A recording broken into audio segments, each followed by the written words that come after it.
이건 좀 그 비교가 잘못된 것 같은데 대 변호사님이 아재력이 있어요? 서울이라면 당장 사십시오. 이 부동산 개발에 자금을 모으는 분야에 있어서는 최초 사례가 사람들에게도 뭔가 새로운 하나의 로드맵을 보여줄 수 있다는 점, 내가 할 수 있는 최선을 다하면 죽기 전에 후회하지는 않을 것 같아요.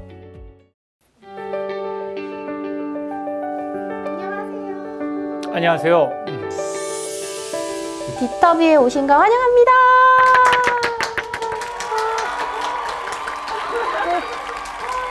우유 빛깔 민승현, 우유 빛깔. 자, 들어갑시다. 야. 오늘도 잘생김을 묻히고 오셨습니다. 환영합니다. 감사합니다. 감사합니다. 감사합니다. 기술 고등고시. 너무 어렵더라고요. 그러니까 그 행정고시라고 하면 다들 아시니까, 이제 인문계를 졸업한 사람들이 공무원이 되고 싶어서 치르는 시험이 행정고시고, 이제 이공계를 졸업하고 그리고 이제 공무원이 되고 싶은 사람들은 기술고시를 치고, 그렇게 두 가지 시험으로 나눠져 있다고 생각하시면 되죠. 이공계의 행정고시 이렇게 생각하시면 됩니다. 아니, 어떻게 공대생이 변호사가 됐을까? 사실 처음에 되게 궁금했는데 특별한 계기가 있었을까요? 제가 대학원을 석사까지 마쳤는데 딱 남들처럼 연구소를 간다거나 뭐 기업체의 엔지니어로 간다거나 아니면 공부를 더 계속해서 뭐 학자가 된다거나 뭐 이런 생각보다는 나는 이 실험실에서 오실로스코프를 들여다보면서. 오실로스코프 뭐예요? 오실로스코프는 전류가 어떻게 흐르는지를 측정하는 그 대표적인 이제 전자공학의 실험실마다 비치되어 있는 기기인데요. 있어 보여요. 그래서 이제 그런 것들을 들여다보면은 나는 평생 오실로스코프를 들여다보고 살아야 하는 사람인가?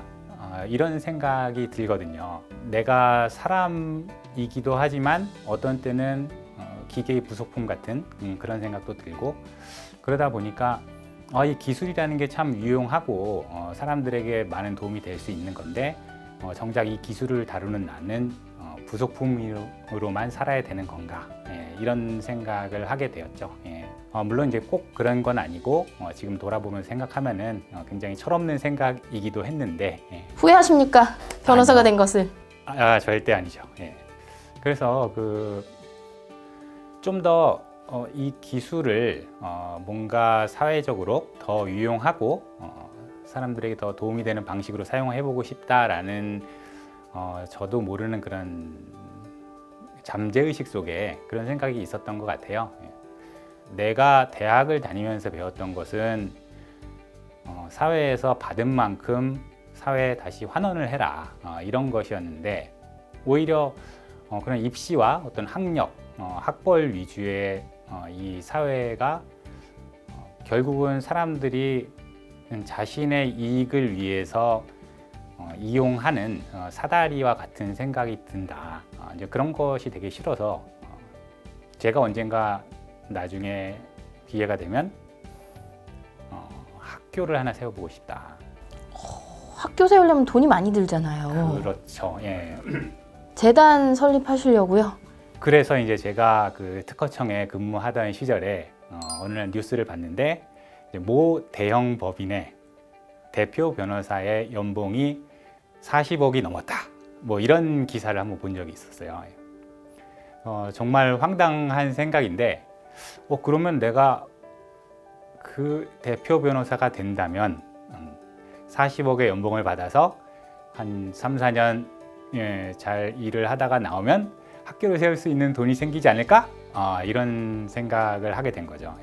그러면서 이제 저도 대학을 다니면서 어떤 고시를 준비한다거나 이런 사람들을 굉장히 싫어했었는데, 왜냐면 자기 자신의 그 영달만을 위해서 사는 사람, 뭐 이제 이런 이미지가 있었던 것 같아요.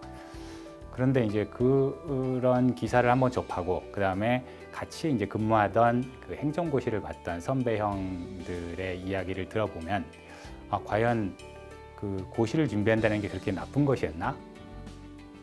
나 스스로도 이미 기술고시라는 것에 합격을 했는데, 그러면서 조금 다친 마음이 열리면서 이제 변호사의 길을 생각을 하게 됐던 것 같아요. 그리고 이제 특허청 같은 경우는 제가 기술을 알면은 특허청에서 일을 잘 할 수 있을 것이라고 생각했는데 정작 특허청에서 일을 해보니 이 업무의 본질은 법률업이었던 거예요. 기술도 알면은 좋지만 법률을 모르면 할 수 없는 일. 그래서 결국은 법률업을 스스로 하지 않으면 안 되겠다. 그렇게 해서 변호사 시험을 치르게 된 것 같아요. 그 연봉 40억 받고 계신가요?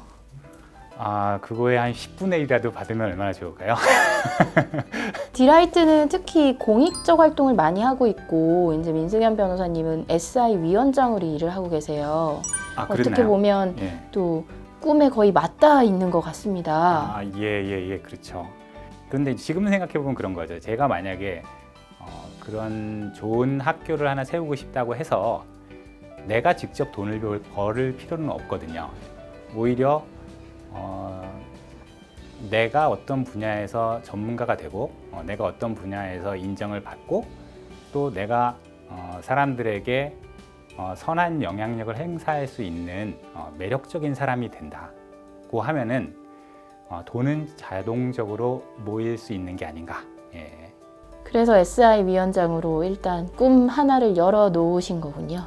예, 그 첫발이 되었는데 아직은 많이 부족하죠. 예, 제가 그렇게 선한 영향력을 가진 사람이 아닐 뿐만 아니라 지금 하고 있는 업무 그리고 요 SI 위원장이라는 업무까지 다 벅찬 일인 것 같아요. 예. 뭐 하나 쉬운 일이 없네요. 하지만 이제 끝까지 내가 가진 꿈을 잃지 않고 가면 언젠가는 갈 수 있지 않을까? 뭐 그런 생각을 가지고 있어요. 네, 꿈을 많이 꾸시다 보니까 중간에 변리사, 변호사, 공인중개사 자격증까지 가지고 계신다고 공무원 시험 합격 다 하신 거 아닙니까 지금? 그 조사 어떻게 하셨어요? 삶의 반절은 시험을 보면서 오신 것 같습니다. 시험 전문 변호사라고 해도 무방할 것 같은데 어떻게 생각하십니까? 아니에요. 이제 솔직히 말씀드리면 기술고시는 쉬웠어요. 예. 왜냐하면 내가 공부했던 거를 다시 공부하는 거니까 2월에 석사를 졸업하고 그 11월에 합격을 했으니까. 근데 사법시험은 좀 달랐어요. 예. 그 제가 공부하던 방식의 그런 공부와 전혀 다른 세계였고 이렇게 많은 암기를 사람이 할 수 있는 건가 하는 생각도 많이 했었고 옆에서 보면은 야 너는 뭐 시험만 보면 다 붙는 거 아니냐 뭐 이렇게 편하게 말씀하시는데 사법시험은 정말 힘들게 공부했어요. 특히 제 와이프가 출산을 하고 제가 3일 만에 이제 공부를 시작하러 나갔다 그러더라고요. 네, 저는 기억은 안 나지만 그래서 제가 힘든 것도 힘든 거고 와이프도 역시 힘들었고 그리고 같이 이제 애를 돌봐주신 장모님도 또 힘들고 저 하나 때문에 여러 명 힘들었죠. 그 자녀가 지금 몇 살인가요? 지금 올해 이제 고3이라 예, 수능 시험을 지금 준비하고 있죠. 예. 이 자리를 빌어서 따님에게 한 말씀 하시죠. 여기 카메라 보시고. 땡땡아, 되게 쑥스럽네. 그래, 올 한 해만 잘 버티고 내년에는 좋은 디자이너가 될 수 있는 첫 발을 잘 딛기를 바란다. 화이팅! 뭔가 이 울컥함을 제가 같이 느꼈는데 사실 자녀하고의 시간이 그렇게 많지 않잖아요. 우리가 변호사라는 직업 자체가 뭐 지난주에도 거의 야근 많이 하셨고 삶에 있어서 가족과 일을 가장 최우선순위다라고 이야기를 하셨던 것 같아요. 이 사전 인터뷰에서 어때요? 민승현 변호사에게 우선순위는? 그렇죠. 솔직히 말하면 가족들이 저에게 아버지로서 혹은 뭐 남편으로서 몇 점을 줄 것이냐 솔직히 자신은 없고요. 그렇지만 이제 이런 건 있는 것 같아요. 제가 집에서 많은 시간을 보내지 못하지만 특히 저의 딸 같은 경우에 이제 중요한 인생 결정을 할 때 저의 그 같지 않은 조언을 들으면서 겉으로는 이제 웃어 넘기는데 굉장히 진지하게 생각을 하더라고요. 그래서 내가 아빠가 맡기는 맞구나. 내가 이 집에서 뭔가 할 수 있는 역할이 있구나. 그런 생각을 하게 되고 워크와 라이프가 밸런스를 이루는 방법은 여러 가지가 있을 텐데 라이프를 우선에 두는 방식의 그런 밸런스는 저는 아니라고 생각하고요. 제 직업에서 제 삶을 찾고 제 삶이 곧 제 자아 실현의 그런 길과 하나로 합쳐지는 그런 길이 있을 거라고 늘 생각해요. 뭐 쉽진 않지만 일이든 자신의 인생이든 뭐 하나 포기할 수 없는 것이다. 그리고 두 가지를 병행해서 갈 수 있는 방법이 반드시 있다라고 믿고 있고 쉽지는 않지만 여전히 그 길을 향해 가고 있는 것 같아요. 예. 그렇게 이제 변호사 일을 하시면서 뭔가 이렇게 마음에 남는 스스로도 참 보람찼다 이랬던 사건이 있었을 것 같은데 한번 되짚어 볼 수 있을까요? 가장 최근에 지금 진행 중인 사건이 하나 있어요. 예. 뭐냐면 정상적인 방법으로는 할 수 없는 일이라서 이제 소위 말하는 샌드박스라고 하는 제도를 이용을 해서 분명히 규제에 규제가 적용돼서 불가능한 일이지만 특별히 인정해 줄 수 있는 그런 제도를 이용해서 부동산 개발에 관한 이야기예요. 부동산은 워낙 좀 등치가 크고 또 개발하는 데 들어가는 비용도 많기 때문에 보다 많은 자금을 보다 싼 이자에 그리고 보다 빠르게 구할 수 있으면 그게 이제 최고인 건데 그렇게 하려다 보면은 결국은 자본시장법이라는 거대한 그 규제 덩어리를 만나게 되죠. 그래서 이제 한 업체와 상담을 하면서 이거를 좀 풀어보고 싶다. 그래서 이거는 매우 어렵다.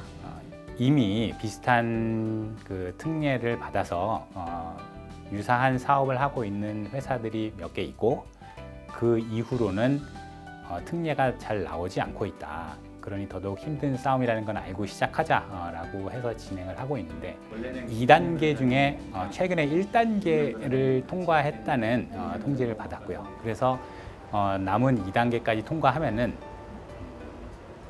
이 부동산 개발에 자금을 모으는 그 분야에 있어서는 최초 사례가 되는 거거든요. 그래서 이게 이제 최초라고 하면은 뭐 저나 저희 회사에도 물론 의미가 있겠지만 이 업계에서 이러한 방식의 자금을 모으는 것을 원하는 사람들이 너무나 많거든요. 그래서 이제 그 사람들에게도 뭔가 새로운 하나의 그 로드맵을 보여줄 수 있다는 점. 하나의 이정표가 되시겠어요. 그렇죠. 예. 그래서 이제 그 남은 2단계를 통과하는 것까지 성공적으로 수행해서 좋은 결과가 좀 있기를 바라고 있거든요. 그게 가장 지금 저의 화두입니다. 그러고 보니까 프롭테크로도 요즘은 이제 이름을 많이 내고 계신 것 같아요. 아무래도 부동산 중개 이쪽에 그렇죠. 자격증도 가지고 계시고 그렇죠. 실제로 근데 부동산 중개를 하신 경험이 있으신가요? 그럼요. 몇 건 정도 제가 되나요? 부동산 중개로 전화 상담만 수백 개를 했죠. 제가 직접 했거든요. 근데 이제 그 우리나라 이제 부동산 중개 시장이 주로 이제 아파트를 위주로 움직이다 보니까 그리고 또 아파트가 사람들 제일 큰 관심은 이 오르냐 아파트가, 마느냐. 그렇죠. 예. 딱 그거더라고요. 예. 그 사람들의 더 높은 가격에 팔고 싶고 더 낮은 가격에 사고 싶은 지금 사도 되나요? 아 기습 질문. 지금 사도 됩니까? 서울이라면 당장 사십시오. 예. 아, 저는 그렇게 항상 말씀을 드리거든요. 예. 자, 이 디라이트에서 다양한 역할을 지금 하고 계신데 그 역할 중에 하나가 아재 개그라는 썰이 있습니다. 어떻게 생각하시나요? 그럴 리가 있겠습니까? 예. 그 이제 아재 개그라고 하는 사람들은 그 이제 제 개그에 대한 아마도 그 질투심 같은 데서 비롯된 그런 얘기가 아닌가 싶어요. 저 닭살 돋았어요 지금. 와 역시 예 제가 네. 괜히 질문을 한 것 같네요. 네. 이미 당한 것 같습니다. 예, 그건 질투심인 것 같고요. 이거는 유머예요, 유머. 예. 유머인데 제가 유머를 상당히 중요시하게 생각하거든요. 사람이 유머가 있다는 뜻은 내 삶에 내가 정신적 여유가 있다는 뜻이거든요. 유머를 하지 않는 사람들은 지금 굉장히 힘든 상태에 있다는 뜻이에요, 사실은. 그리고 유머를 함으로써 자기 스스로도 말을 계속 하는 거죠. 말을 하면은 다른 사람과 소통한다는 뜻이고, 다른 사람하고 소통을 하면은 내 걱정이나 기쁨을 나눌 수 있기 때문에 사람이 릴렉스를 할 수 있는 좋은 기회인 거거든요. 두려움은 공포를 낳고, 그리고 공포는 증오를 낳고, 증오는 고통을 낳는다. 증오는 고통을 낳는다. 누가 이 말을 했죠? 요다? 요다.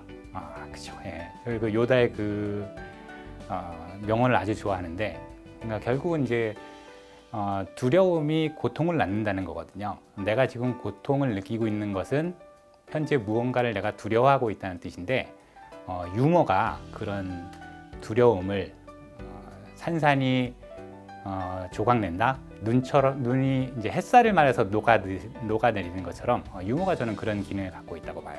자 그러면 이 시점에서 우리 대표 변호사인 조원희 대표 변호사와 이 민승현 변호사님의 아재력, 아재는 빼고 개그력. 자 누가 더 위라고 생각하십니까? 하나 둘 셋. 아니 이거는 인정. 이거는 좀 그 비교가 잘못된 것 같은데. 대표 변호사님이 아재력이 있어요? 오 역시 급에도 못 낀다는 이런 그렇죠. 그냥 1패하신 것 같아요. 아무 이유 없이. 네. 자 그러면 디라이트에서 어떤 꿈을 꾸고 계십니까? 제가 지금 중기업으로 1차 스타트업 창업에 실패하고 이 디라이트라는 곳에 와서 제가 두 번째 창업을 했다는 그런 생각을 가지고 있거든요. 실제로 이 회사가 뭐 이제 설립된 지 5년이 됐지만 여전히 스타트업인 거죠. 그래서 이 디라이트를 제가 못다 이룬 창업의 꿈을 이곳에서 펼쳐보고 싶다.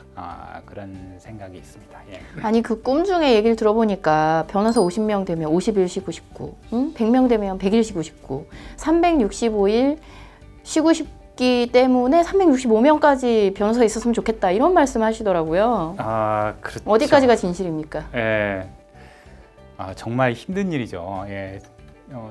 사실은 제가 그 변호사 생활 처음 시작하면서 딱 7년 일하고 1년 동안 세계 일주를 가겠다. 이게 제 꿈이었거든요. 근데 제가 변호사 시작한 지 올해 12년 차인 것 같네요. 예.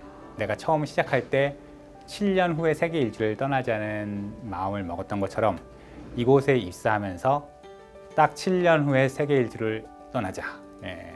아직 이제 2년이 채 안 됐으니까 남은 5년 동안 몇 명의 변호사가 될 것인지, 몇 명짜리 법무법인으로 키울 것인지 남은 5년이 저에게 그런 과제가 남아있는 것 같아요. 그래서 매일 밤을 새시는군요. SI 위원장까지 맡으셔서 정말 밤새 잠을 못 이루실 것 같은데 자, 그 고생하고 있는 민승현 변호사한테 한 말씀 하시고 마무리를 한번 해보겠습니다. 5년 뒤에 볼 민승현 변호사한테 한번. 그 5년 동안 내가 할 수 있는 최선을 다하면 제가 죽기 전에 후회하지는 않을 것 같아요. 그래서 5년 후에 그때의 5년 후에 내가 지금의 나를 본다면 그래, 너 열심히 잘 살았어. 딱 그 얘기 한마디 들을 수 있었으면 좋겠어요.